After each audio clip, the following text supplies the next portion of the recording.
I'm Andrea, 34 years old. 3 weeks ago, I won the custody battle for my daughter, and the first thing I did with my freedom was RSVP no to my own father's birthday. My dad sent a group text to the entire family. It said, "Heirs only, no dead ends, don't bring your daughter." He wasn't just talking about me, he was talking about my 6-year-old little girl. He was erasing us both. I told him I wouldn't come. He said, "Good, we don't need your drama." 2 days later, he walked into the most expensive restaurant in the city for his 65th birthday dinner, and he froze. Because at the best table in the house, there I was, sitting across from the governor of our state, and when the governor stood up, shook my father's hand, and introduced me, my dad couldn't say a single word. Before I take you back to where it all began, please take a moment to like and subscribe, but only if this story earns it. And drop your location and local time in the comments. I love knowing where you're listening from. Now let me take you back to the day I realized my father saw me as nothing more than a dead end. Let me tell you about the Decker family. My father, Warren Decker, turned 65 this year. He's the owner of Decker Development, a mid-size real estate firm that his father built, and his father's father built before that. 3 generations of men handing things down to men. That's not a family tradition, that's a religion. Growing up, I heard one phrase more than "I love you." It was, "In this family, sons inherit, daughters marry well." I was the middle child. My older brother Garrett, 38 now, was always the future of the company. My younger brother Colton, 31, was the backup plan. And me? I was the girl who happened to share the last name. Here's the thing. I wasn't a bad student. I was the best student. Top of my class every year, National Honor Society, full academic scholarship to college, the only Decker kid who didn't need Dad's checkbook. And when I called to tell him the news, you know what he said? "Good. At least that saves me money for the boys' MBAs." He didn't come to my scholarship ceremony. He did fly to Garrett's business school orientation, a week later, same month, and posted a photo captioned, "Legacy continues." My mother, Catherine, was the only person who ever made me feel like I belonged in that family. She'd pull me aside after dinners, where Dad only toasted the boys, and whisper, "You're just as good as any of them, Andrea. Don't you ever forget that." She died when I was 15. Cancer. And whatever warmth was left in that house died with her. There's a family portrait hanging in Dad's living room. It's been there since I was 19. It shows Warren, Garrett, and Colton, 3 men. No women, no me, no Lily. My mother left me something before she passed. Not money. A letter. I've kept it in my nightstand for 19 years. I'll tell you what it said. But not yet. To understand why I spent 2 years swallowing every insult my father handed me, you need to understand Derek Morrison. I met Derek in college. Charming, ambitious, came from money, the kind of money that buys silence when things go wrong. We got married when I was 26. For a few months I thought I'd found my way out of the Decker gravity, someone who saw me. Then I got pregnant with Lily, and the mask came off. Derek told me point blank that fatherhood wasn't part of his 5-year plan. He left when I was 7 months along, signed nothing, paid nothing, just vanished into his family's Connecticut estate like I was a line item he'd written off. For 5 years it was just me and Lily. I built a career, I built a home, I built a life. And then, 2 years ago, Derek came back. Not to apologize, but to file for full custody. His family's lawyers were from one of the biggest firms in the state. Their argument? That I was isolating Lily from her paternal and extended family, that I was emotionally unstable, that my daughter would be better off in a 2-parent household with resources. My lawyer told me something that turned my blood cold. If I couldn't prove that Lily had a present, stable extended family on my side, Derek's argument would land. That's where Warren came in. My father agreed to testify, to show up in court, say the magic words, "My granddaughter has a loving family, I'm involved, the Deckers are present."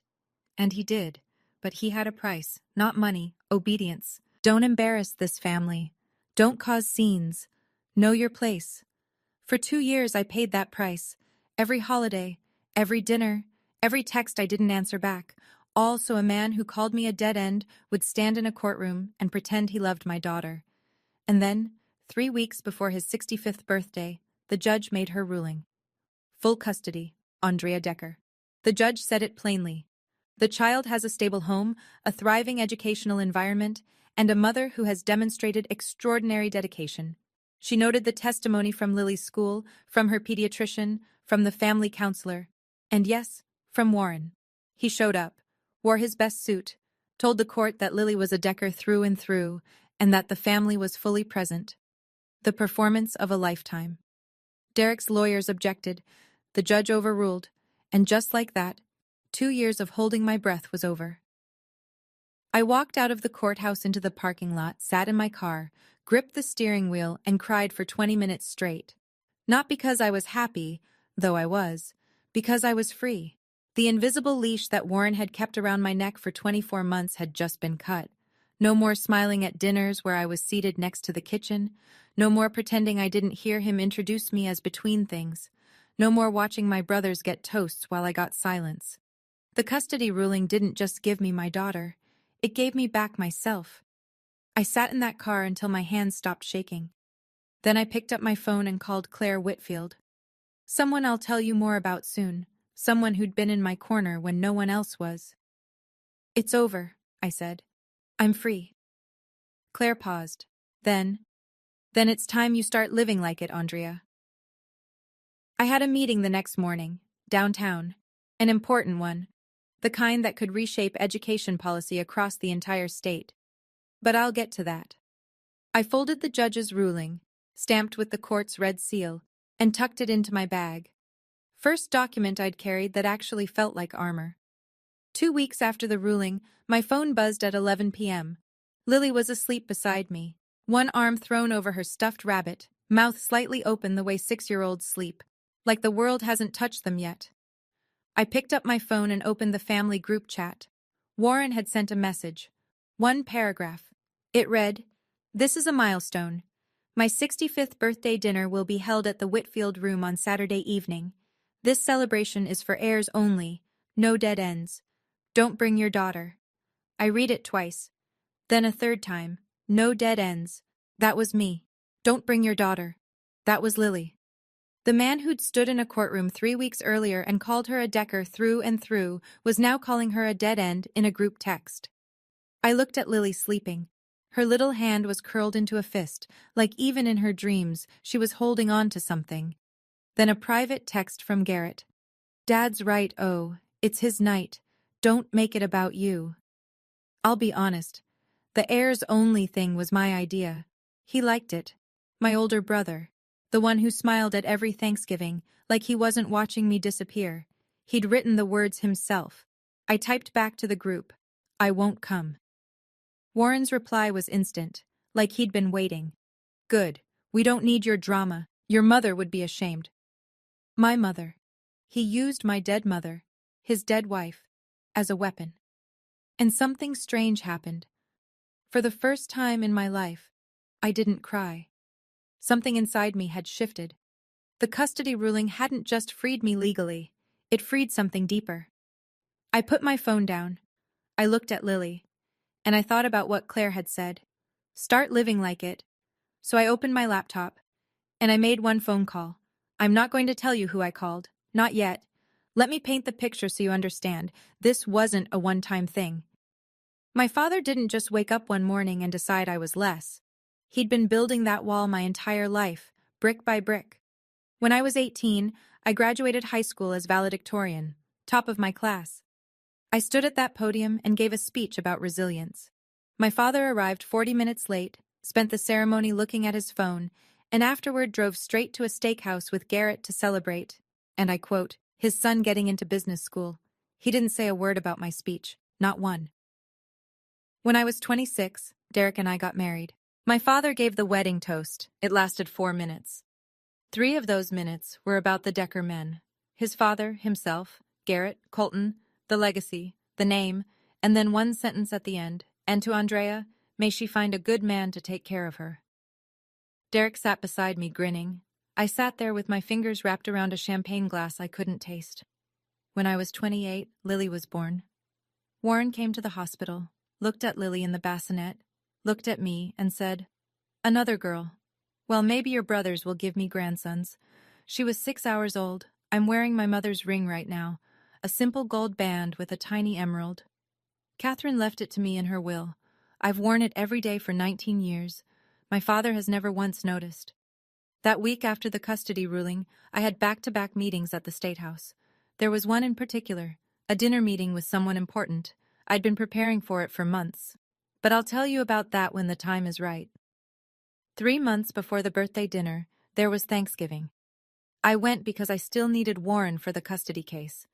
Lily came with me. She wore a little plaid dress she'd picked out herself and was so excited to see her grandpa that she ran up the driveway ahead of me. Warren opened the door, looked past her, and said to me, "You're late." Inside, the house was full.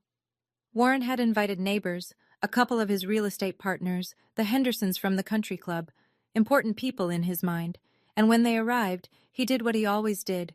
He introduced his children. "These are my boys," he said, hand on Garrett's shoulder, nodding toward Colton. Garrett and Colton, the future of Decker Development. One of the guests, a woman named Sandra, glanced at me and smiled politely. "And this young lady?" My father paused, like he had to recalibrate. "Oh, that's Andrea. She's between things." I wasn't between things. At that exact moment, I was a senior policy advisor for the governor's office. I had a badge with my name on it and a desk 12 floors above the state capitol rotunda. But Warren didn't know that, because Warren never asked. Bethany, Garrett's wife, leaned over to me later in the kitchen and whispered, "It must be hard being the only girl. But you know, men like Warren, they just think differently." She said it like she was being kind. She wasn't. At dinner, Lily sat next to Warren. She looked up at him with those enormous brown eyes and said, loudly enough for the whole table to hear, "Grandpa, why aren't there pictures of Mommy and me in your house?" The table went silent. Warren picked up his fork. "Eat your turkey, sweetheart." After dinner, Colton pulled me onto the back porch. Cold air, dead leaves. He looked at his shoes and said, "I'm sorry about Dad-O. I know it's not fair." I looked at him, my little brother, 31 years old, still afraid of his own father. "Then say something, Colton." He was quiet for a long time. Then he went back inside. That silence told me everything I needed to know about my little brother.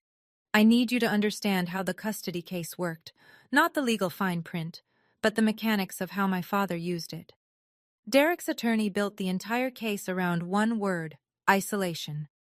The argument was that I'd cut Lily off from family, that she was growing up in a bubble, that her mother was too emotionally fragile to maintain healthy relationships. It was all lies. But lies are persuasive when they come in a $900 an hour suit. My lawyer said, "We need your father on the stand. We need him to say the family is present. Without that, opposing counsel drives the isolation narrative home, and we've got a real problem." So I called Warren, and he said yes, but the deal came with fine print, unspoken, unwritten, but absolute. Every time I thought about pushing back on something, declining a holiday dinner, confronting him about the family portrait, asking why Lily and I weren't included in the Christmas card, Garrett would call, like clockwork. "Dad said if you don't show up, he'll have to reconsider his testimony. Something about you being uncooperative with family." It was surgical. They didn't scream. They didn't threaten. They just held the one thing I couldn't afford to lose, my daughter, and used it as a leash. Christmas that year, I showed up, smiled, set the table, cleared the plates, washed the dishes. Nobody said thank you. Nobody asked about my work. Warren gave a toast to the Decker legacy. I dried a wineglass and stared out the kitchen window at the snow. I kept screenshots of Warren's texts during those 2 years. Not as evidence for court. The case was over by then. I kept them because someday I knew I'd need to remind myself that what happened was real, that I wasn't exaggerating, that I had every right to do what I did next. A week after the heirs-only text, I was picking Lily up from school. She climbed into the back seat, buckled herself in, she'd just learned how, and was quiet for a few minutes. That's unusual for Lily. She normally narrates the entire drive home like a tiny sports commentator. And then Mia said she could do a cartwheel, but she couldn't, Mommy, she really couldn't. But that day, silence. Then, from the back seat, "Mommy, what does dead end mean?" My hands tightened on the wheel. "Where did you hear that, baby?" "I heard Daddy's mommy say it on the phone. She said Grandpa Warren calls us dead ends. Is that like when a road stops and there's nowhere to go?" Derek's mother, gossiping on the phone where a 6-year-old could hear, and she got the word from Warren, the man who typed it in a group chat like it was a dinner menu. I pulled into our driveway, turned off the engine, and turned around to look at my daughter. I don't know what my face was doing. I just know I needed it to be steady. "A dead end is just a street, baby. It's where one road stops and a new one starts. That's all." She thought about that, then nodded. "Okay, can I have goldfish crackers?" That night, after Lily fell asleep, I opened my nightstand drawer and took out my mother's letter. The paper was soft. 19 years of folding and unfolding. The monogram at the top. C.D. Catherine Decker. I read it. The part I'd been carrying all these years. "Andrea, the world will try to make you small because you're a woman. Don't let them. Not even your father. Especially not your father. Build your own table. Build your own table." I sat there for a long time, looking at those words. And I realized something. This wasn't just advice. It was a blueprint. And I'd already been building, quietly, for years. I just hadn't shown anyone the floor plan. That night I picked up my phone and called Claire.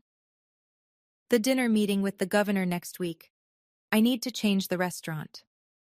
"Okay, let me pause here for a second. If you're still with me, and I hope you are, I want to ask you something. When someone you love treats you like you don't matter, do you walk away? Or do you wait for the right moment to show them exactly who you are? Drop your answer in the comments. And if this story is hitting close to home, go ahead and hit that subscribe button, but only if you feel it. Now let's keep going, because what happened next? Even I didn't expect how it would unfold. Warren wasn't done. He never was. The week before the birthday dinner, Garrett created a new group chat, a bigger one this time. He added Warren's brother Robert, Robert's son Marcus, a few cousins, and the partners who'd been invited. The planning chat, the logistics thread, the celebration of the Decker name. Garrett posted, "Reminder, Dad's 65th at the Whitfield room. Black tie for the heirs. No +1s except spouses. This is about family legacy." My name wasn't in the chat. I wasn't added. I only knew about it because Marcus, my cousin, 34, Uncle Robert's son, texted me privately. "Hey, are you coming? I noticed you're not in the group." I stared at his message. Marcus and I had never been especially close, but he'd always been decent. Quiet, observant, the kind of person who notices the empty chair. "I wasn't invited," I told him. A long pause. Then, "What?" I didn't elaborate. I didn't tell him about the text, the words, the way Lily had asked me what dead end meant. I just said, "It's fine. I have plans that evening. Good plans." Meanwhile, Warren was managing the narrative. He called Robert personally. "Don't tell Andrea about the party details. She'll just show up and make a scene. You know how she is." Robert, the younger brother who'd spent 50 years deferring to Warren, agreed. Reluctantly, but he agreed. The Whitfield room, the most prestigious restaurant in the city, reservations 2 weeks out, $200 a plate. The kind of place where you don't raise your voice and you don't bring people who might embarrass you. Warren had reserved a table for 12. He thought that table was the best in the house. He was wrong. It gets worse. Because exclusion wasn't enough for Warren, he needed insurance. Marcus told me, weeks later, after everything happened, what Warren had been saying behind my back. The story Warren built went like this. "Andrea's struggling. She lost the custody case. She's not doing well mentally. It's best if we give her space." Every word of that was a lie. I'd won the custody case. I was thriving. I was running point on the most ambitious education reform the state had seen in a decade. But Warren didn't know any of that. And he didn't care to know. He just needed a version of me that justified what he'd done. Uncle Robert called me one afternoon. His voice was careful, measured, the way people talk when they think you're fragile. "Honey, your dad told me about the situation. Are you getting help?" I closed my eyes. I was sitting at my desk. My desk in the governor's office, 12 floors above the Capitol Rotunda. My ID badge hung from a lanyard around my neck. O. Decker, Senior Policy Advisor. There was a briefing folder in front of me stamped Confidential, Office of the Governor, and my uncle was asking me if I was getting help. "I'm doing fine, Uncle Robert," I said evenly. "Better than fine." He didn't sound convinced. He'd already absorbed Warren's story. The damage was done. I could have corrected him. I could have pulled out the court ruling, recited the judge's exact words, told him everything. But I didn't, because I realized something sitting in that office, with the state seal on the wall behind me, the truth would come out. Just not from my mouth. Claire walked past my door, saw my face, and stopped. "What happened?" I told her. She leaned against the doorframe, arms crossed, calm as a surgeon. "Let him build his narrative, Andrea. We'll let facts do the talking. They always do. That's the thing about people who lie about you. They never expect you to have receipts." Friday, the night before the birthday dinner. Two worlds preparing for the same restaurant 30 hours apart. Warren's side. Garrett confirmed the reservation. 12 guests, the large table in the interior dining room, a custom menu featuring Wagyu and black truffle risotto. Colton had ordered a 3-tier birthday cake from the most expensive bakery in the city. Hand-piped gold leaf, dark chocolate ganache, a sugar paste replica of the Decker Development logo on top. Warren tried on his new suit that evening, a $3,800 Brioni, charcoal, peak lapel, silk lining. He looked at himself in the mirror and said to Garrett, "This will be a night to remember." He was right, just not in the way he imagined. My side was quieter. I picked Lily up from school, cooked her favorite, mac and cheese with the little dinosaur shapes, read her 2 chapters of a book about a girl astronaut, and tucked her in. Then I sat at my kitchen table, opened my laptop, and pulled up my email. One new message. Subject line: Dinner confirmation. The Whitfield Room, Saturday, 7 p.m. Reservation. Under. Office of the Governor. 2 seats. Table by the window.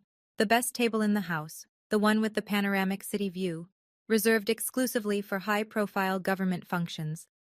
Claire had helped me move the location 2 days ago. The restaurant had accommodated the governor's office immediately, of course. I chose my outfit carefully. Not a designer gown, not a statement piece, a sharp navy blazer, tailored trousers, a white silk blouse, and my mother's ring. Professional. Understated. The kind of outfit that doesn't need to shout. Then Lily appeared in the hallway, rubbing her eyes. "Mommy, are you having dinner with your important friend tomorrow?" I turned to her. "Yes, baby. Mommy has a very important dinner." "Is he the man on TV? The one you talk to about schools?" I smiled.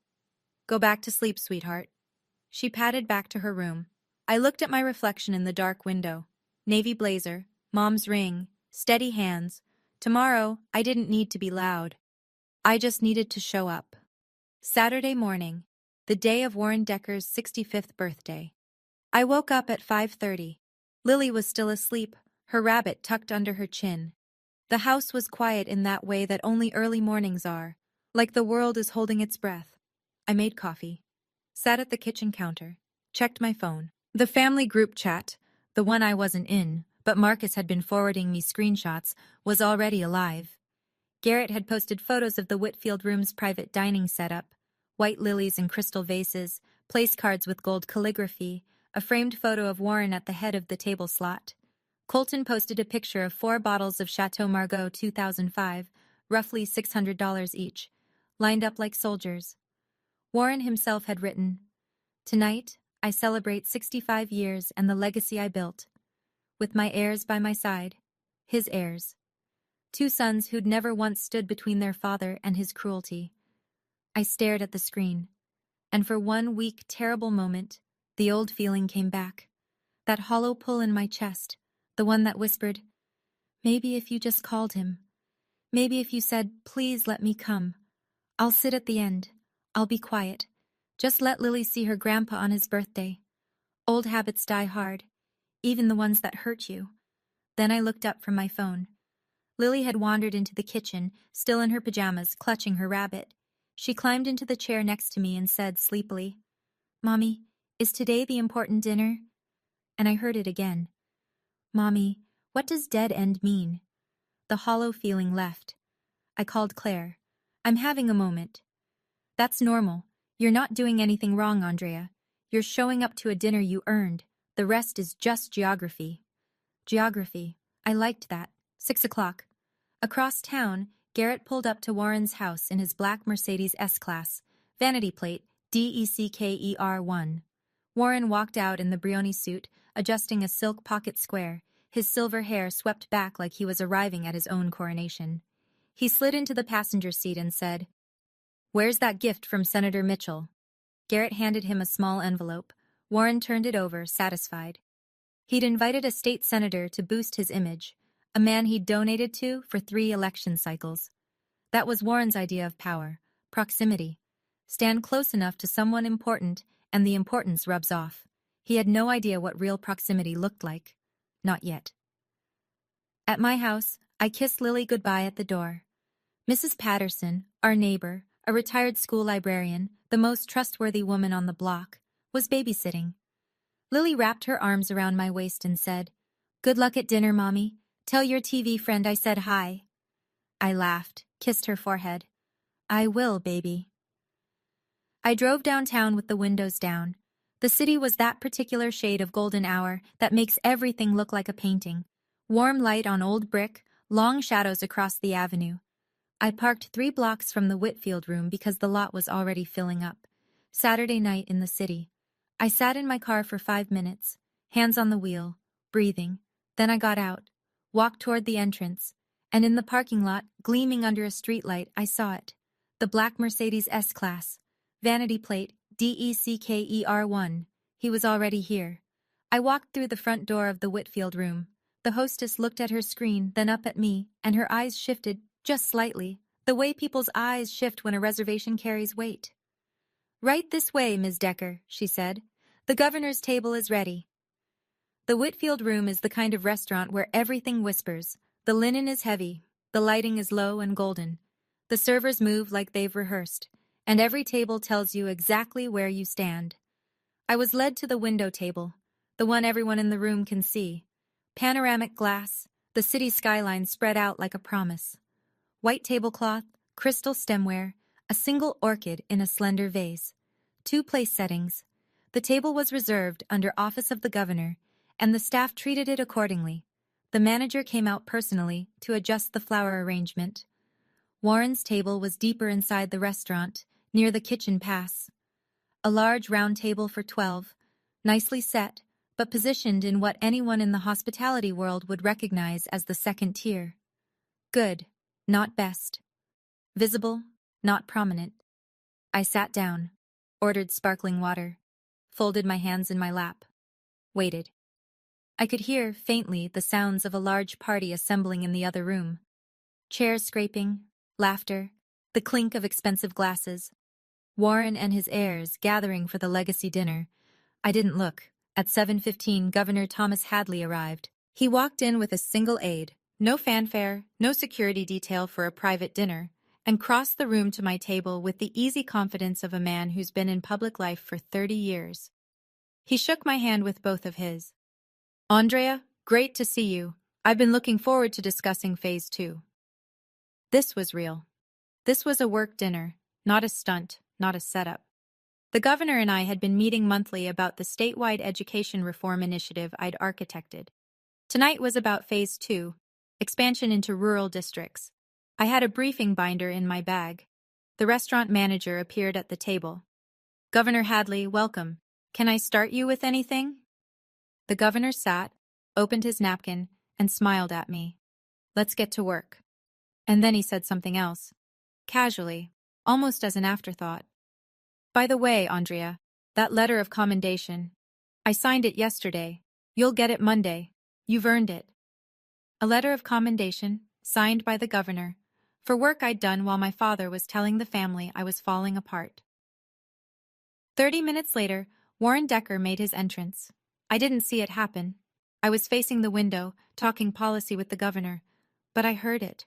The way you hear a weather system shift before you see the clouds.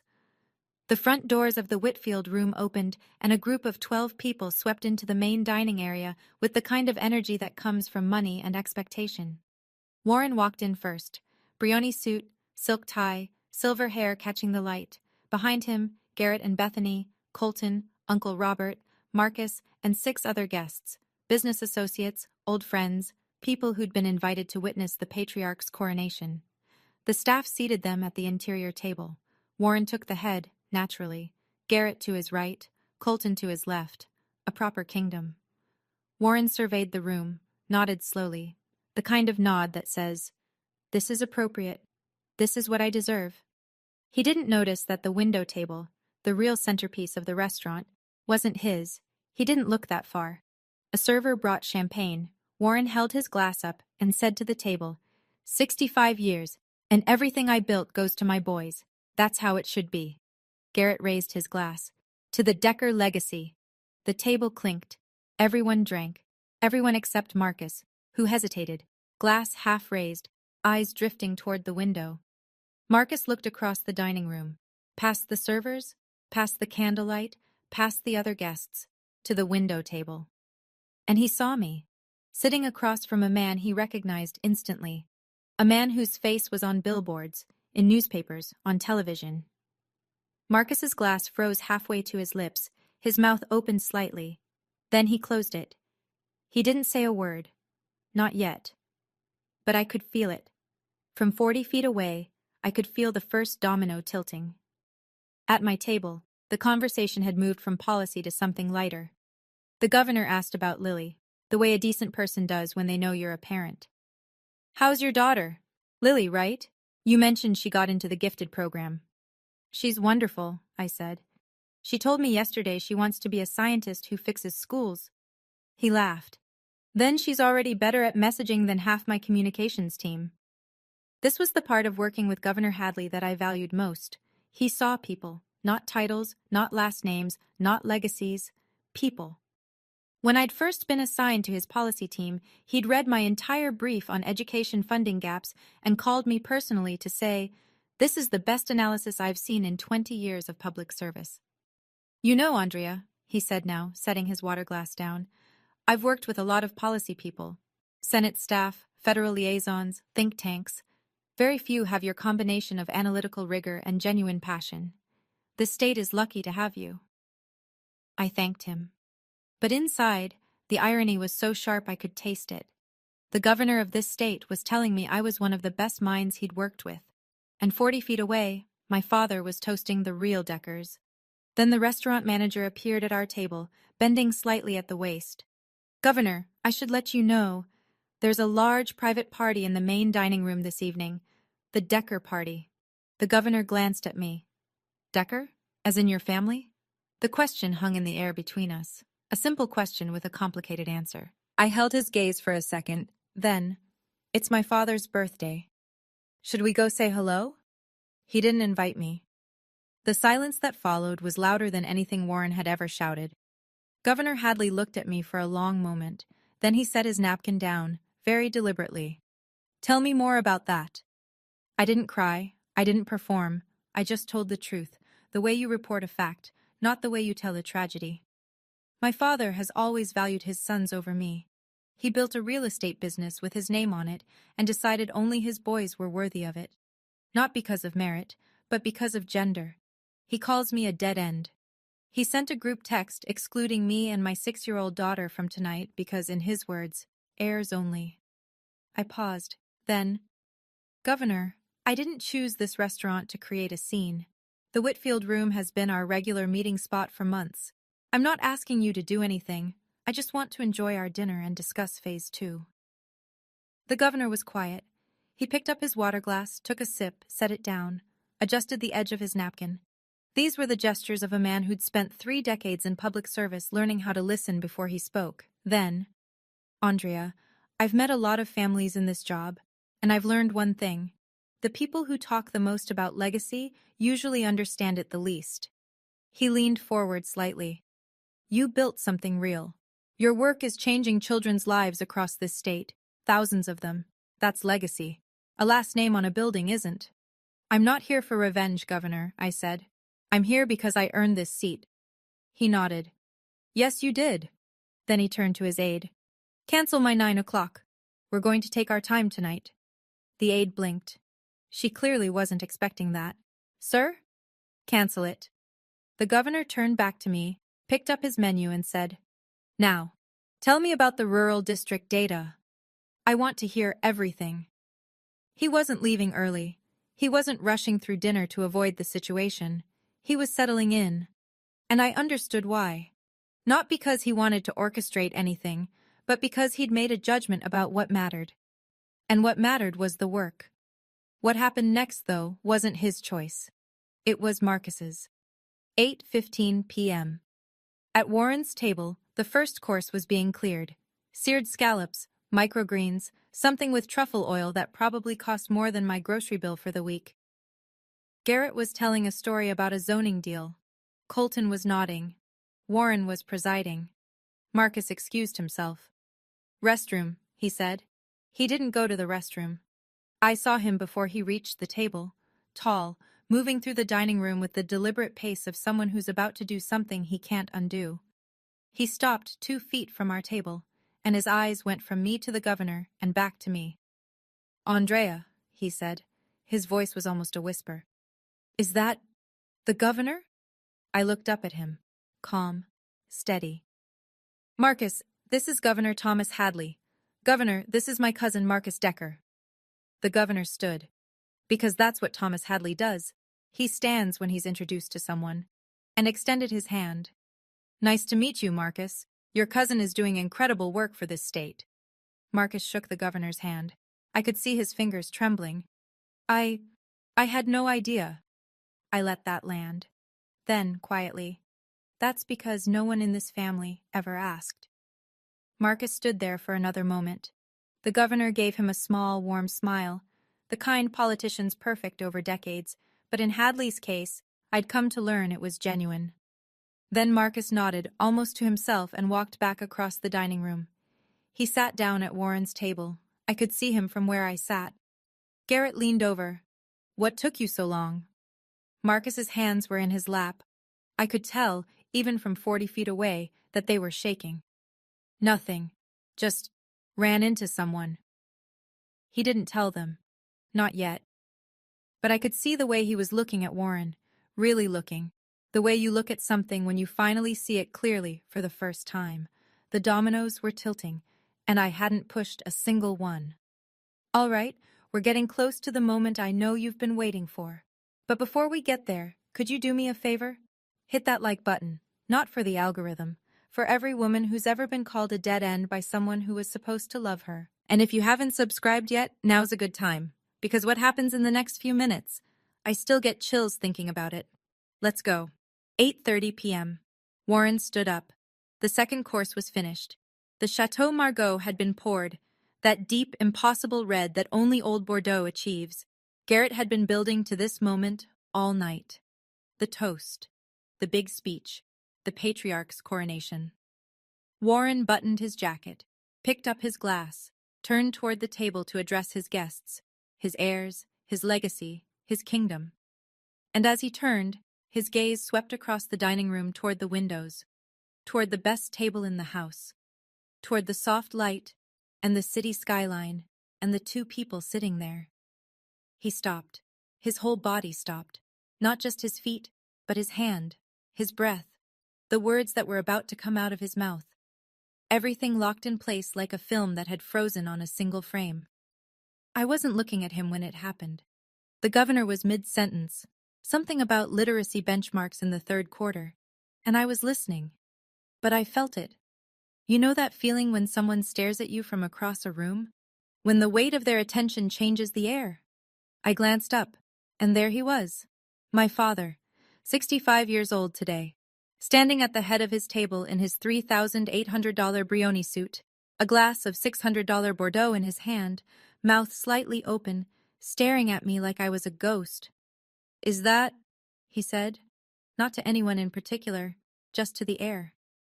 Garrett followed his gaze. The glass in his hand tilted, just a degree. A single drop of Chateau Margaux fell onto the white tablecloth and spread like a bruise. What? Garrett said. Who are you looking at? Then he saw it too. The whole table went quiet.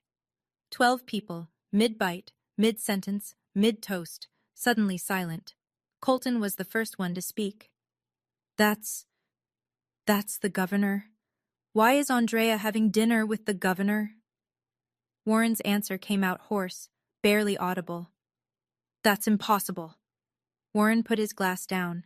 The sound it made on the table was louder than it should have been, or maybe the room had just gotten very quiet. I need to go over there. Garrett grabbed his arm. Dad, don't. You'll make a scene. Warren pulled free. That's my daughter sitting with the governor, and she doesn't even have the decency to tell me? The irony should have cracked the ceiling. 30 minutes ago, she was a dead end. 30 minutes ago, she wasn't even worth a seat at his table. And now, my daughter. Possessive, urgent, like she'd been his all along. Warren crossed the dining room, 40 feet, past the white tablecloths and the candlelight and the other guests who had no idea they were about to witness something they'd talk about for years. His stride was controlled, but I could see it, that slight irregularity in his step, the way you walk when your legs are running on pride, but your body knows you're heading towards something you can't control. I saw him coming. I'd known he would come. The moment I decided not to change restaurants, I knew. And I'd decided what I would do when it happened. I set my fork down, straightened my back. My mother's ring caught the candlelight. Warren arrived at the table. His eyes went from me to the governor and back to me. Up close, I could see the flush creeping up his neck, the slight shine of sweat at his temples. Andrea. His voice was forcibly steady. What is this? I looked at my father. The man who'd erased me from every wall, every toast, every legacy he'd ever built. And I gave him the thing he'd never given me, basic courtesy. Good evening, Dad. Happy birthday. Then the governor stood up. He extended his hand across the table, tall, calm, with the practiced warmth of a man who'd shaken 10,000 hands and meant every single one. You must be Warren Decker, he said. I'm Thomas Hadley. Warren knew who he was. Of course he knew. This was the man he'd been trying to reach for 6 months. The man whose office had ignored every email, every request, every attempt at connection that Garrett had made on behalf of Decker Development. And now that man was standing in front of him, hand outstretched, because of the daughter Warren had called a dead end. Warren shook his hand. His mouth opened. Nothing came out. The governor held the handshake a beat longer than necessary.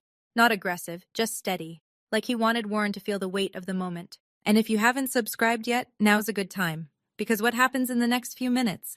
I still get chills thinking about it. Let's go. 8:30 p.m. Warren stood up. The second course was finished.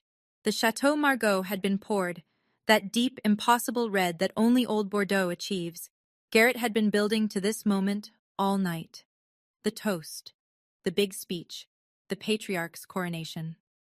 Warren buttoned his jacket, picked up his glass, turned toward the table to address his guests, his heirs, his legacy, his kingdom. And as he turned, his gaze swept across the dining room toward the windows, toward the best table in the house, toward the soft light and the city skyline and the two people sitting there. He stopped. His whole body stopped. Not just his feet, but his hand, his breath, the words that were about to come out of his mouth. Everything locked in place like a film that had frozen on a single frame. I wasn't looking at him when it happened. The governor was mid-sentence, something about literacy benchmarks in the third quarter, and I was listening. But I felt it. You know that feeling when someone stares at you from across a room? When the weight of their attention changes the air? I glanced up, and there he was.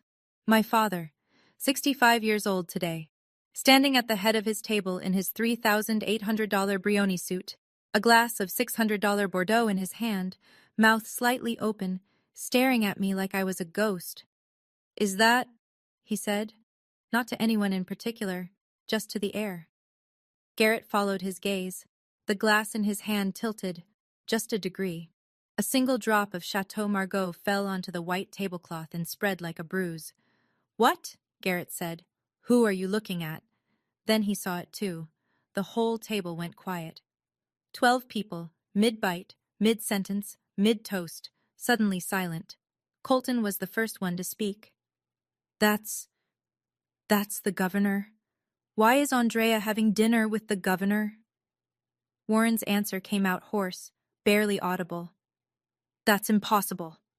Warren put his glass down. The sound it made on the table was louder than it should have been, or maybe the room had just gotten very quiet. I need to go over there. Garrett grabbed his arm. Dad, don't. You'll make a scene. Warren pulled free. That's my daughter sitting with the governor, and she doesn't even have the decency to tell me? The irony should have cracked the ceiling. 30 minutes ago, she was a dead end. 30 minutes ago, she wasn't even worth a seat at his table. And now, my daughter. Possessive, urgent, like she'd been his all along. Warren crossed the dining room, 40 feet, past the white tablecloths and the candlelight and the other guests who had no idea they were about to witness something they'd talk about for years. His stride was controlled, but I could see it, that slight irregularity in his step, the way you walk when your legs are running on pride, but your body knows you're heading towards something you can't control. I saw him coming. I'd known he would come. The moment I decided not to change restaurants, I knew. And I'd decided what I would do when it happened. I set my fork down, straightened my back. My mother's ring caught the candlelight. Warren arrived at the table. His eyes went from me to the governor and back to me. Up close, I could see the flush creeping up his neck, the slight shine of sweat at his temples. Andrea. His voice was forcibly steady. What is this? I looked at my father. The man who'd erased me from every wall, every toast, every legacy he'd ever built. And I gave him the thing he'd never given me, basic courtesy. Good evening, Dad. Happy birthday. Then the governor stood up. He extended his hand across the table, tall, calm, with the practiced warmth of a man who'd shaken 10,000 hands and meant every single one. You must be Warren Decker, he said. I'm Thomas Hadley. Warren knew who he was. Of course he knew. This was the man he'd been trying to reach for 6 months.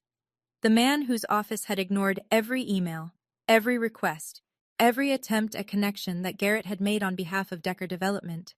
And now that man was standing in front of him, hand outstretched, because of the daughter Warren had called a dead end. Warren shook his hand. His mouth opened. Nothing came out. The governor held the handshake a beat longer than necessary. Not aggressive, just steady, like he wanted Warren to feel the weight of the moment. 12 plates at Warren's table were going cold. Nobody was eating. And then Robert stood up fully. He walked to Warren, not to the window table, to Warren, and said quietly but with a precision that cut through every sound in that room, Warren, you told me she lost custody. You told me she was falling apart. The governor of this state is having dinner with her. He paused. What else have you lied about? Warren was still standing at my table. He hadn't moved. I don't think he could. I watched my father for a long moment. The Brioni suit that was supposed to make him look powerful now looked like a costume. The silk pocket square was wilting. His hands were at his sides, and for the first time in my life, they looked small. I stood up. Not fast, not dramatically. I just stood up, the way you stand when you've made a decision you've been preparing for your entire life. Dad, my voice was steady. I didn't come here tonight to embarrass you.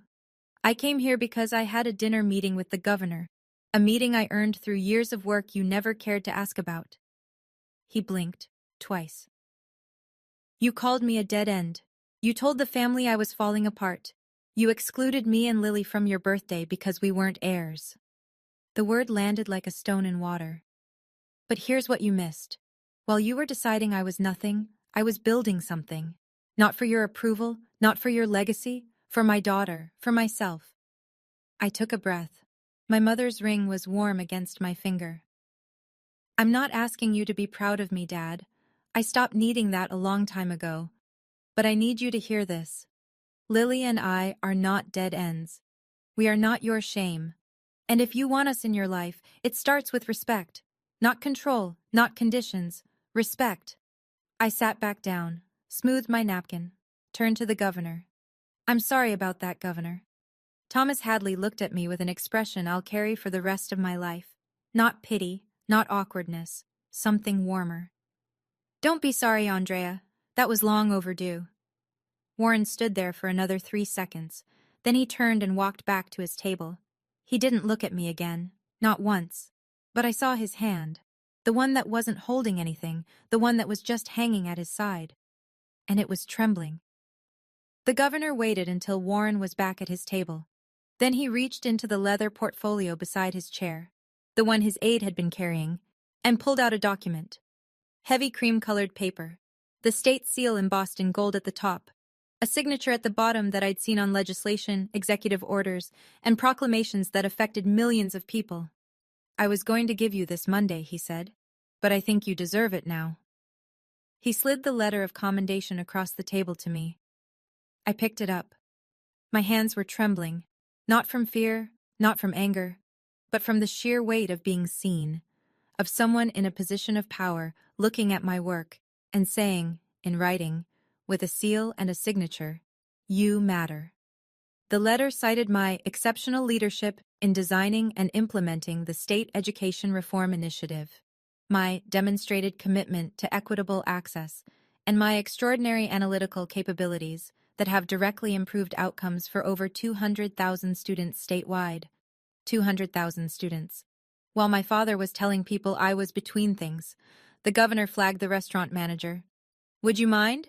I'd like to take a photo with Ms. Decker for the state's newsletter." The manager obliged.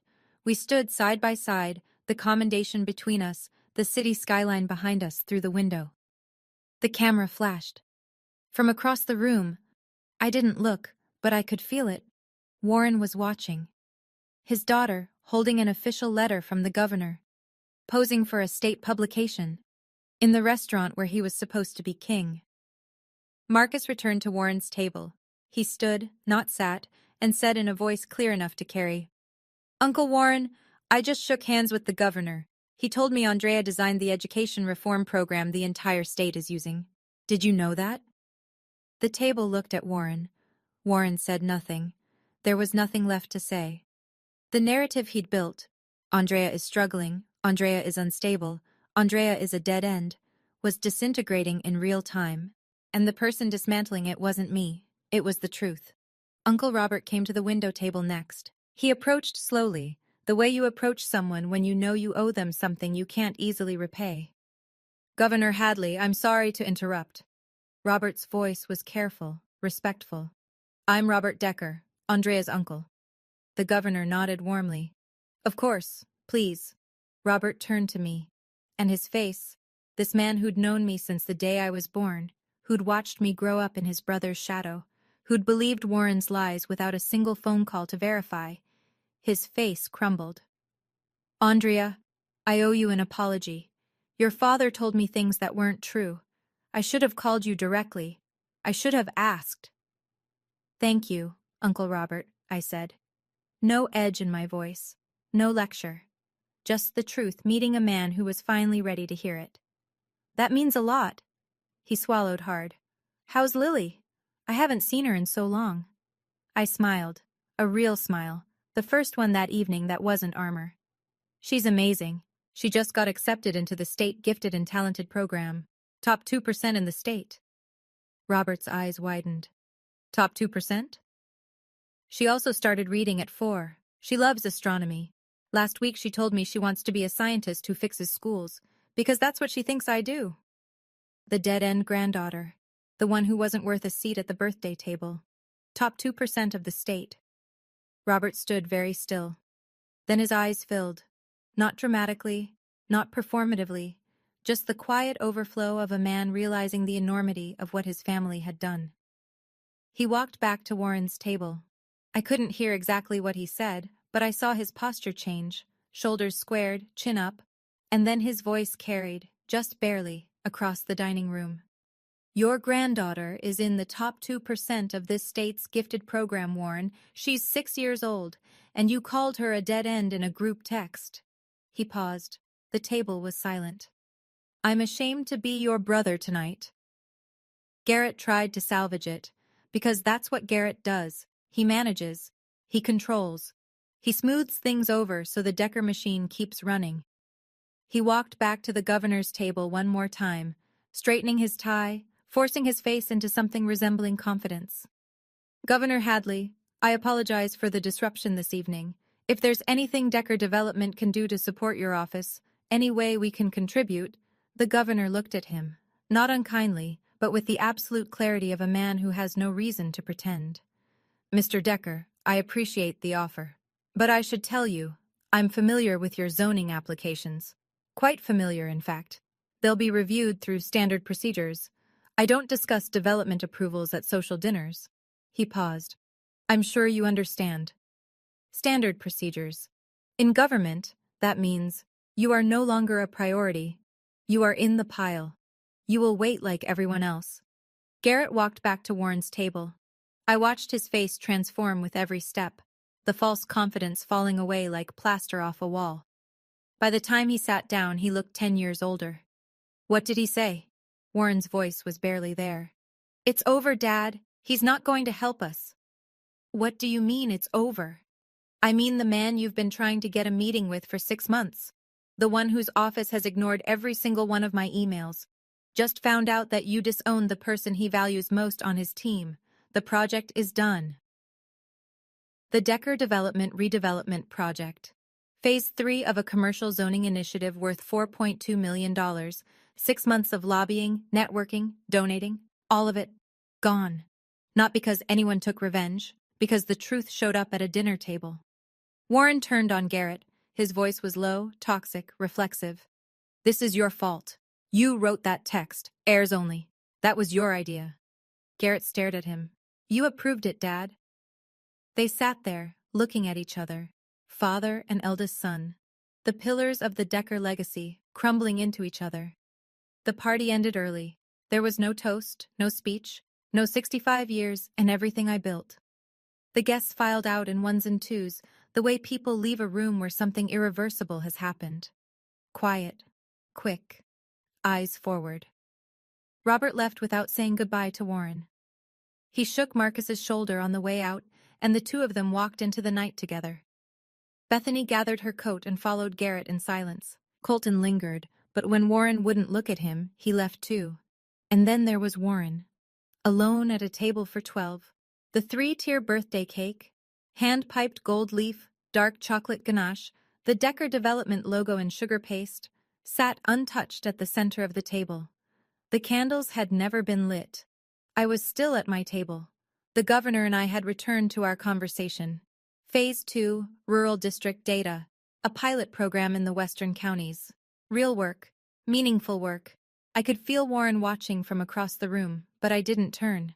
There was nothing performative left to do. The truth had done its job. I just needed to keep being myself. But I'll tell you what I noticed from the corner of my eye. Warren was looking at his hands, specifically at his left hand, at the gold wedding band he still wore. The same band Catherine had placed there 39 years ago. The same style as the ring on my finger. My mother's ring. I don't know if he'd ever noticed before that I wore it, but he noticed tonight.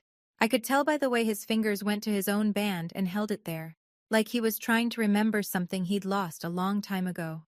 He stood up, walked toward the exit, didn't look back at the cake, didn't look back at me. Colton's voice came from somewhere near the coat check. Dad. Not now, Colton. Not angry, just empty. The front door closed behind him, and the last sound of Warren Decker's 65th birthday celebration was the click of an expensive latch in a very quiet room. And that was the last time I saw my father for 3 weeks, until the letter arrived. The week after was strange, like the air pressure had changed and nobody knew how to breathe yet. Garrett called first. That alone was unprecedented. In 34 years, Garrett had never called me for anything that wasn't logistics or leverage. Andrea, Long pause. The sound of someone swallowing something that tasted terrible. I didn't know about your job, about the governor, about any of it. You didn't know, I said, because you didn't ask. None of you did. Silence. Then, I was the one who wrote the heirs-only text. I told Dad to send it. I know. How? Because Dad doesn't type that fast. He didn't laugh. I didn't expect him to. There was another long silence. The kind where you can hear someone deciding whether to be honest or retreat into the comfortable machinery of denial. Garrett chose a middle ground. I'm sorry, Andrea. I hear you, Garrett, but sorry is a word. I'm going to need more than a word. He didn't know what to say to that. We hung up shortly after, but it was a start. Not a good one, but a real one. Colton texted. Short, raw, no polish. I'm sorry, I should have stood up for you. I was a coward. I typed back. I appreciate that, Colton. When you're ready to show Lily you mean it, she'll be here. Uncle Robert called too. He apologized. Genuinely, heavily, like a man carrying a bag of rocks he'd only just realized he'd been holding. He told me he'd spoken to Warren. He's not doing well, Andrea, but that doesn't excuse anything. No, I said, it doesn't. I didn't forgive anyone that week. Forgiveness isn't a light switch, it's a road, and they hadn't even started walking. But for the first time in years, my phone was ringing with calls from people who wanted to talk to me, not at me, not around me, to me. And that was something. 3 weeks after the dinner, a letter arrived at my door. White envelope. No return address. But I recognized the handwriting immediately. The tight, precise capital letters that Warren Decker had used on every check, every contract, every birthday card he'd ever written to his sons.